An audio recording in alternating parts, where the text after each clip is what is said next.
Olá!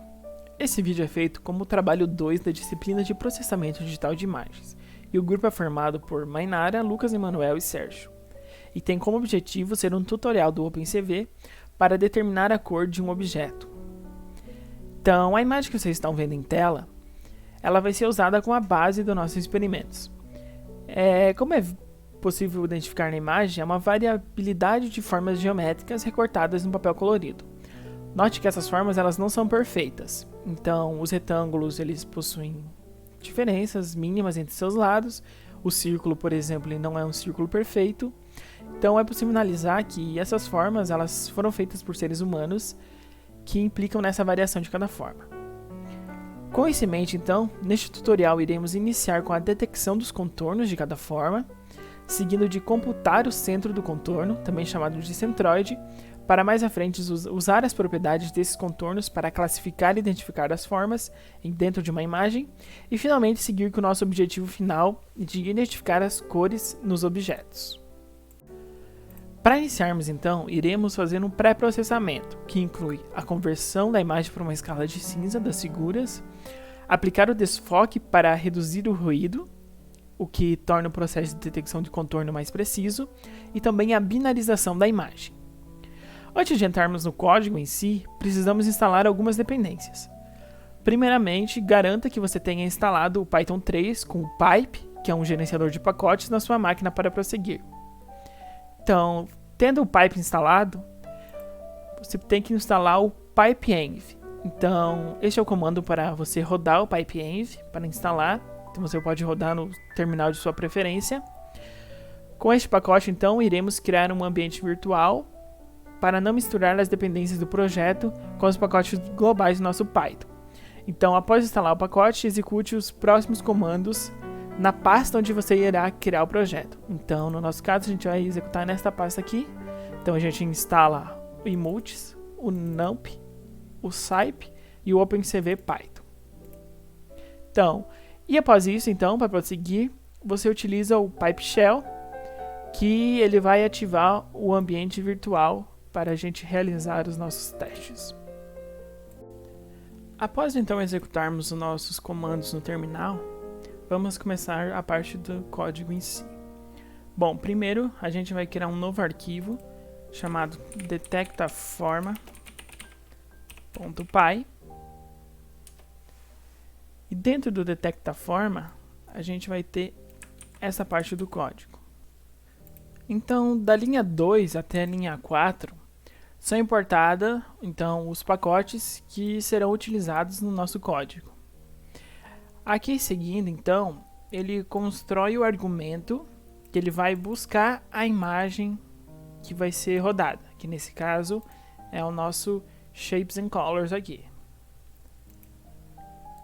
Aí aqui da linha 13 até a linha 16, a gente pega a imagem, carrega ela e fazemos então o pré-processamento. Primeiro a gente aplica a escala de cinza, aí a gente faz o alisamento gaussiano, que ele usa um kernel 5x5, e por fim fazemos a limitação da imagem.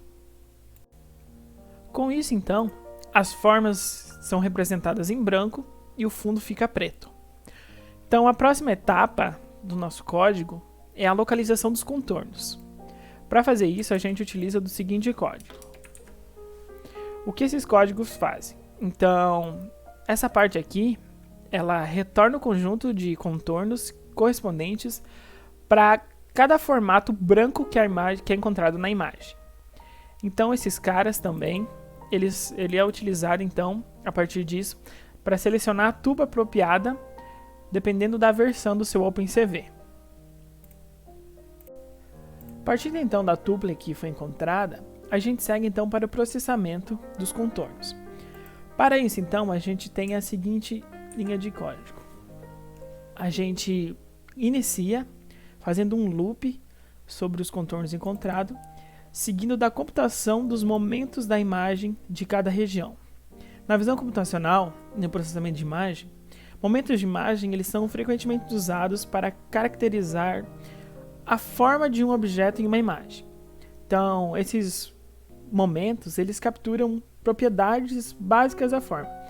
Isso pode incluir, então, a área do objeto, o centroide dele, a orientação, além de outras características desejáveis. Aqui no nosso código, então, a gente está interessado no centro do contorno. Esse centro de contorno, ele é encontrado aqui na linha 27 e na linha 28. A partir disso, então, das linhas 30 a 32, a gente vai trabalhar com a imagem. Então, aqui a gente vai desenhar a borda ao redor do formato atual. A gente vai colocar um círculo em branco no centroide do formato e a gente vai escrever a palavra center perto do centro do formato. Então, para finalizar, a gente pega e vai mostrar o resultado dessa imagem. Então, até aqui, a gente já tem o nosso detector de formatos e seus centros em uma imagem. Seguindo então com o nosso tutorial, agora a gente vai criar uma estrutura do projeto. Primeiramente, a gente vai criar uma pasta com o nome PyImageSearch.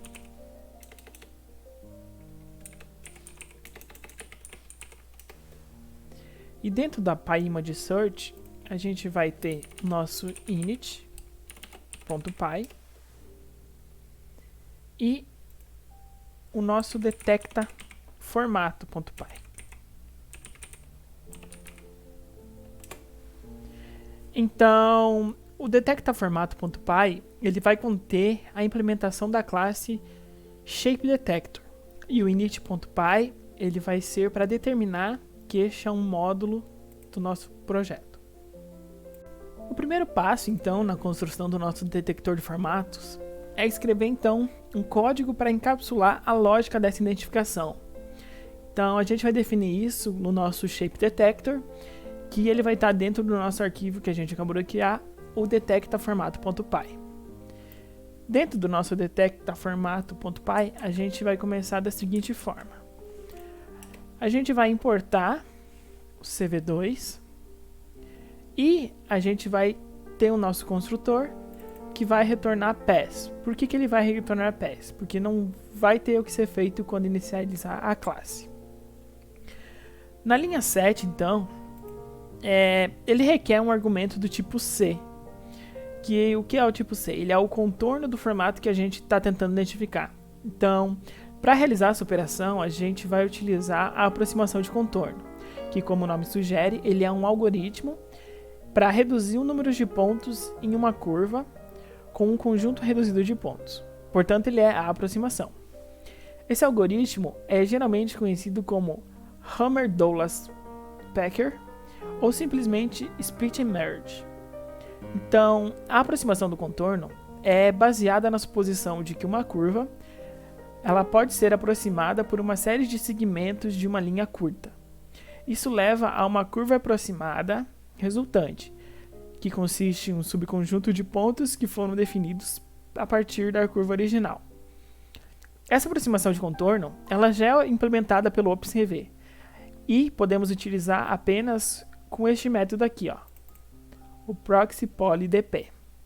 Para realizarmos então a aproximação, primeiramente a gente precisa computar o perímetro do contorno, aqui nessa linha, a partir dessa função, para depois a gente seguir com esse cálculo da aproximação. Com a nossa aproximação encontrada, então, a gente pode partir agora para a identificação das formas. A gente faz isso com o seguinte bloco de código. Primeiro, é importante entender que o contorno ele consiste de uma lista de vértices. Então, a gente pode verificar o número de entradas nessa lista e determinar a forma desse objeto. Por exemplo, aqui. Se o contorno tem 3 vértices, ele deve ser um triângulo. Então, sua forma vai ser um triângulo. Então, seguindo esse raciocínio, essa parte aqui, ele determina se é um retângulo ou quadrado. Então, como ambos têm 4 vértices, ele define isso a partir do aspect ratio, onde esse aspect ratio em um quadrado é de aproximadamente 1. Caso não seja 1, ele é um retângulo. Se a nossa a nossa lista de vértices for igual a 5, então a sua fórmula ele vai ser um pentágono. Caso contrário, se não encontrar nenhum tipo, ou se não for nenhuma das formas encontradas até agora, ele é um círculo. A partir disso, então, a gente vai retornar a nossa forma, que é a definida aqui em cima. Então, agora com a nossa Shape Detector, nossa classe Shape Detector pronta, a gente pode retornar para o nosso script do Detecta Forma, que vai precisar sofrer algumas modificações. Primeiramente, então, a gente vai precisar fazer a importação da nossa Shape Detector. Então, a gente faz a importação aqui com os imports. Além disso, a gente vai precisar mudar um pouco o nosso código produzido até agora. Então, a gente vai mudar a parte do carregamento da imagem, onde a gente ainda vai buscar a imagem do nosso disco, mas após buscar ela, a gente vai precisar redimensionar ela para que as formas sejam mais aproximadas. E, além disso, a gente vai ter que rastrear essa proporção da altura anterior para a nova altura. Esse novo parâmetro aqui ele vai ser utilizado futuramente. As linhas subsequentes do pré-processamento elas vão continuar iguais. Então, a gente vai ter a parte da escala cinza, aplicar o desfoque e o limite. A gente vai encontrar os contornos da imagem e aqui a gente vai começar a utilizar o nosso Shape Detector. A gente vai precisar mexer também no nosso loop sobre os contornos. Então, o nosso loop ele vai fazer um loop então sobre cada um dos contornos individuais encontrados. Então, para cada um deles, a gente calculou o centro de contorno, seguido pela detecção da fórmula e a rotulagem. Então, como agora a gente está processando os contornos extraídos de uma imagem redimensionada, em vez de ser a imagem original, a gente vai precisar multiplicar esses contornos e as suas coordenadas pela nossa proporção que a gente encontrou aqui em cima, o nosso ratio, nossa variável ratio. E isso nos dará então as coordenadas certas para os contornos e para os centroides da imagem original. Aqui então a gente vai chamar o nosso shape, então a gente vai detectar qual é a forma desse objeto, a gente vai fazer a parte da proporção, retornar as proporções corretas e a gente vai colocar no círculo, colocar no centro da imagem a forma que ela tem. Aí a gente vai mostrar a imagem. A partir daqui então, a gente já consegue ver o nosso código funcionando. Para a gente rodar esse código, a gente vai rodar esse comando Python. A gente vai selecionar a nossa detectaforma.py, a nossa imagem, o caminho da nossa imagem, nesse caso está na mesma pasta, então a gente só coloca a nossa imagem e vamos rodá-lo. Este então é o resultado do nosso código. Ele vai rodar a nossa imagem e conforme você pode identificar, ele contorna a figura e diz o que ele é. Que, por exemplo, é um pentágono, ele identifica o retângulo, o triângulo, um retângulo, triângulo, um círculo, um retângulo e assim até encontrar todos os objetos na imagem, completando o nosso for e finalizando o programa.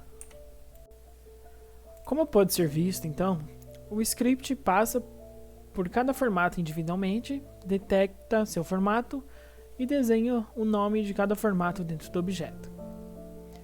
Prosseguindo então no nosso projeto, a gente vai criar um arquivo dentro do PyImageSearch chamado rotulacor.py.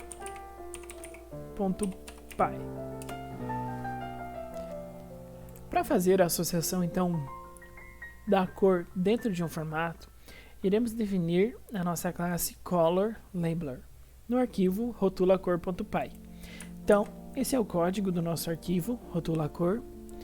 A gente inicia ele fazendo a importação dos pacotes necessários que a gente vai utilizar dentro da nossa classe.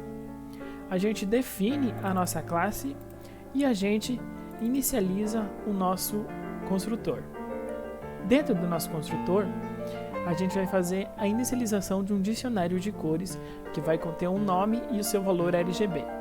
Nesse caso aqui a gente vai ter o vermelho com o seu RGB, o azul e o verde. Além disso, a gente vai alocar memória para uma imagem LAB e inicializar uma lista com as cores dessa imagem. Então, a gente vai fazer um for no nosso dicionário e a gente vai adicionando as cores do nosso dicionário para o nosso vetor LAB. E por fim, a gente vai converter o array LAB do espectro RGB para o espectro LAB. Você pode estar se perguntando por que utilizar o intervalo LAB ao invés de um RGB ou um HSV. Então, a fim de rotular e marcar regiões de uma imagem, como contendo uma determinada cor naquela região, a gente vai estar calculando a distância euclidiana entre nossos conjuntos de dados de cores conhecidas, que no nosso caso seria a nossa matriz LAB, e as médias de uma determinada região da imagem. Então, a cor conhecida, que minimiza a distância euclidiana, será escolhida como a identificação da cor. E ao contrário dos espaços de cores HSV e RGB, a distância euclidiana entre as cores LAB, ela tem um significado perceptível real e, portanto, a gente vai usá-la ao invés do RGB ou do HSV. A próxima etapa, então, da nossa classe é a definição do método de rótulo. O método de rótulo vai se chamar label. Então, o nosso método ele vai necessitar de dois argumentos. Primeiro, ele vai precisar da imagem LAB, que contém a fórmula para a qual queremos calcular as estatísticas do canal de cores, e o nosso C, que ele vai ser a região de contorno da imagem na qual a gente está interessado em trabalhar. Seguindo então nossa linha de raciocínio, primeiramente a gente vai construir então uma máscara para a região do contorno da qual a gente está trabalhando, e além disso a gente também vai corroer ligeiramente essa nossa máscara para garantir que as estatísticas calculadas são apenas da região da máscara e que nenhum fundo acidentalmente tenha sido incluso na nossa imagem. Então, a partir disso, a gente vai calcular a média para cada um dos canais LAB da imagem da região mascarada e a gente entra no nosso loop de manipulação.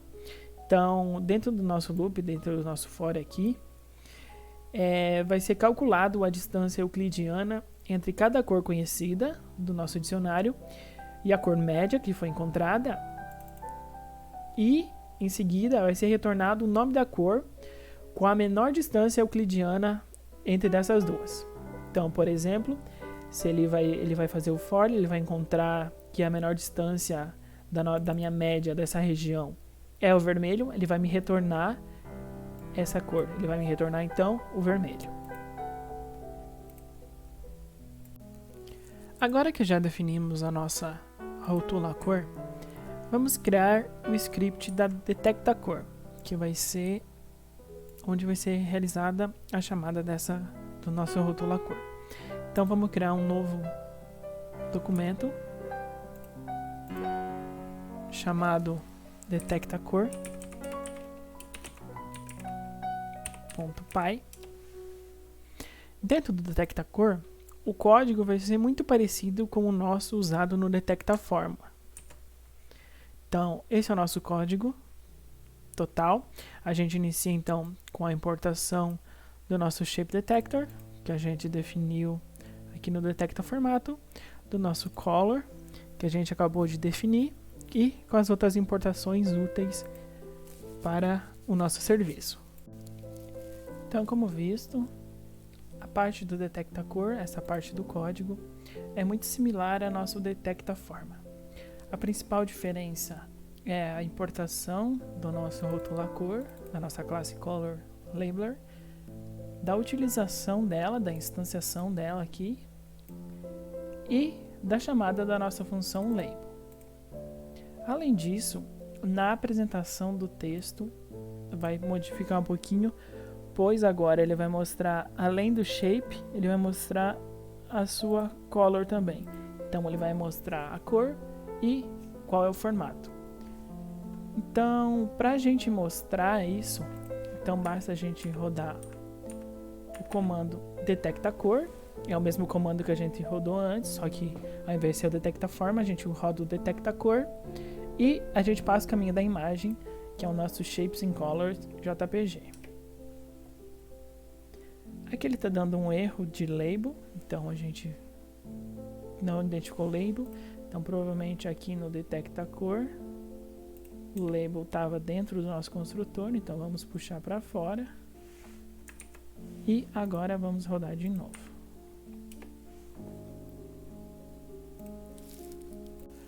Então esse é o resultado do nosso código.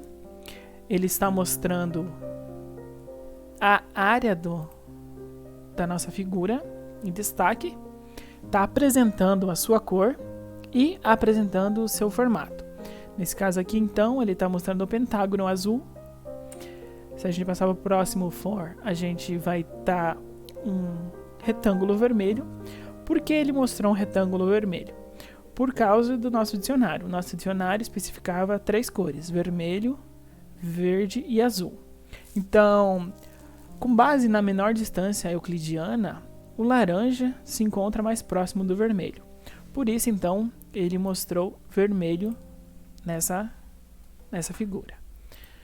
Subsequentemente, então, ele continua mostrando até completar todas as fórmulas. Então, esse é o nosso código final e essa é a reprodução final do nosso código. Para finalizar, então, a apresentação, uma das principais desvantagens de utilizar o método apresentado nesse tutorial para a rotulação de cores é que, devido a condições de luminosidades e alguns aspectos de matrizes e saturação, as cores raramente se parecem puras. No nosso caso, vermelho, verde e azul.